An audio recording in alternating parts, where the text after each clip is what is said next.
We know LeBron's coming back. We know the people on one-year deals may or may not come back. The rookies might get traded for Anthony Davis in the offseason. But there's one person we haven't spoken about yet, and that is a gentleman by the name of Luke Walton, who is the head coach. Mark Stein of the New York Times had this to say about it. He wrote, "The prevailing assumption in league coaching circles remains that Walton will almost certainly be dismissed after the season, followed by the Lakers resuming their trade quest for Davis." Okay, broken news if you watch this show. Not exactly like a crazy report right there.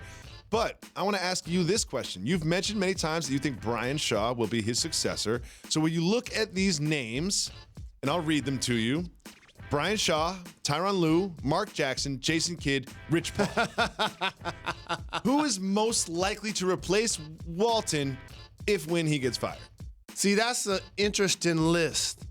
And the Rich Paul one is just funny based on the dynamics of he and LeBron. Just jokes. So, the Lakers are in a unique spot here because he get paid $7 million a year. Mm-hmm. What they don't want to do is fire him, and he's going to go coach at UCLA, I presume, is what I guess, what I put on wax.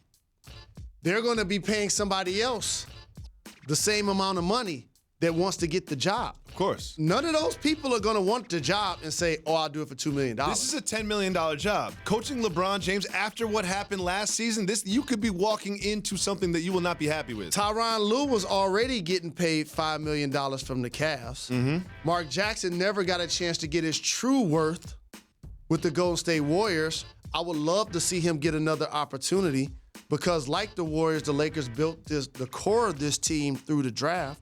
Brian Shaw, I didn't think got a fair shake in Denver. He's already on the bench. So it's going to be interesting to see how it plays out based on the salary demands, not necessarily on the person who's just going to replace Luke. So give me a name. Who is most likely to replace Luke Walton? I like it to be Brian Shaw because he's already on the staff. Familiarity. And you can kind of go to him as an organization and say, you know we need you to take a haircut here. Yeah. We're firing Luke and we're paying him $7 million versus bringing in somebody and paying them less than the going rate for a new hire. So we've looked at the coaching position, but very quickly, which of these free agents do you think will join LeBron James this offseason? They have 2 slots. Which one of these is most likely to be joining LeBron James in the purple and gold? Most likely, I can't say none. Here's a player I'm going to let everybody know. Jimmy Butler is going to be in LA or New York. Okay.